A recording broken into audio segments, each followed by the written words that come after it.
All right, when we think about economic development, we often focus on the physical changes that bring improvement to an area. However, the residents of the community also play a major role in maintaining that change through self-sufficiency and learning basic skills. Joining me now to talk more about this approach to empowering communities is Ishmail Terry of Pleasant Heights Economic Development Corporation. Welcome to American Black Journal. Thank you for having me. Yeah, so I think that's a real central part of the conversation we're having here in Detroit right now about what changes we want to make and who they're for.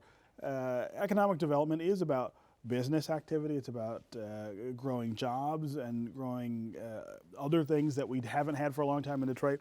Sure. But it's also about people. It's also about moving people to a new space.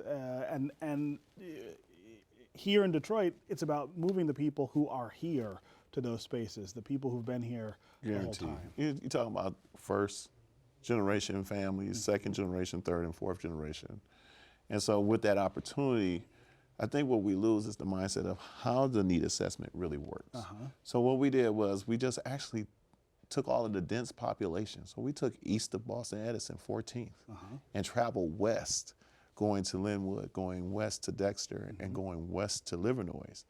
Further than that, going south to the Boulevard, West Grand Boulevard, and north to Davidson.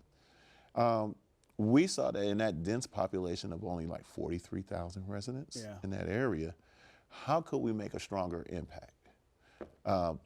It wasn't until we looked at All for One Michigan and looked at the cultural enrichment projects that we were building already with churches and community groups, with building parks and everything of that nature, that we said, let's get into a stronger financial windfall that will actually build out that community. So we took on this initiative of Pleasant Heights Economic Development Corporation in December with the idea of pulling all of the dense population into one investment tool for us to be able to build retails and restaurants and lofts and things of that nature, but utilize the block clubs associations, utilize the ecumenical portions of that area, and the small mom and pop stores that are still located in our areas.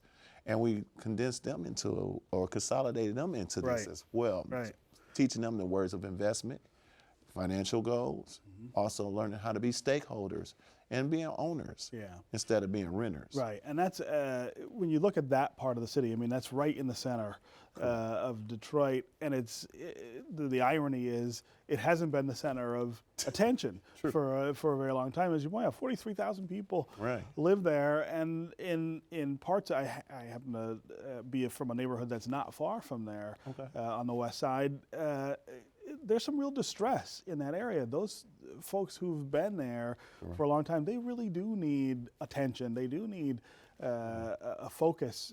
Well, and they're a little nervous. They're a little scared about what's happening. Right, because you're having people who live there for 30 years who are told every blue moon, oh, we're going to come down here and we're going to do some work down here, and then they don't show up. Doesn't happen. Right, and so those people are skeptical. They're like, well, you say you're going to build this. We haven't seen it. So we took that initiative away by making sure that one member out of each association, one member out of each small business and so forth will be on the board of directors. So now they're really learning that they are a stakeholder. They will see all of the process. They'll see all of the building process that'll take place. But then we got really crafty when we started developing our workforce development project. So with that project, all we're doing is training 51% of the population there for those jobs that we're building there. So everything from project management to retail manager, all of that will be accessible working with Michigan Works as well as Detroit Employment Solution. So we're going to utilize the training session to train them for those jobs. So they'll have the hard skills and the soft skills to be able to tackle those jobs. And then there'll be a workforce. They'll bring financial sustainability in that community. If you're talking Dexter and you're talking Linwood, you're talking about affluent, heavy Jewish population that was once there before the riot. We even teamed up with them, partnered up with them to do a park that's in their areas over where Sacred Heart Seminary and Clinton Street is. So next year, thanks to Wayne County Executive Warren Evans and their Parks and Recs, they gave us $43,500 to go to building a new park.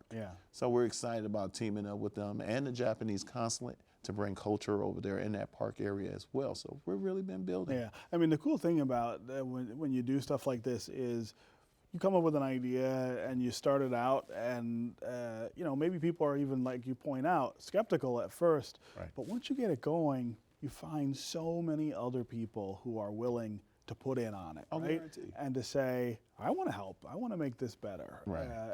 And you've amassed, as you point out, this broad group of people who are saying, I have a connection there. I have an interest there. I want to make sure that this gets better for those folks. And then you just have to understand that when you're taking on this road, everybody knows they're scared about progress and change.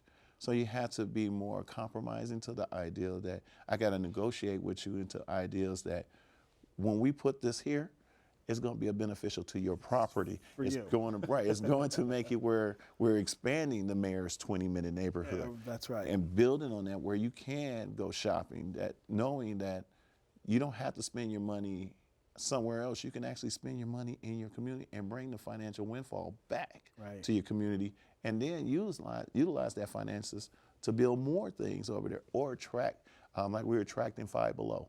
And we're attracted Forever 21 to come over there. Now think about it, that's national chains who are looking to be in that portion of the city of Detroit where we sat down with them and said Pleasant Heights is the place that you want to raise your family. You know, the Japanese consulate and them, they were skeptical because they like, well, we're going to bring our Japanese culture over here. And I'm like, yeah, because what we have is 2 historic districts, which is Russellwood, as well as Boston Edison. So we have those capabilities. And also we have long Riching history, which in LaSalle Gardens, as well as in that. It all sort of connects together. Oakman Boulevard you can area. Get it. Correct. Yeah. And so we've given them that opportunity to raise their children. We're excited about our school systems and what we're going to be doing with them as well. So we're growing our agency through that community. And through the people. Of course, because they're the major cause. They're the stakeholders in all of it. And they're the ones who are going to be there. Guaranteed. All right, very much appreciate you coming out. Thank you for having me. Absolutely.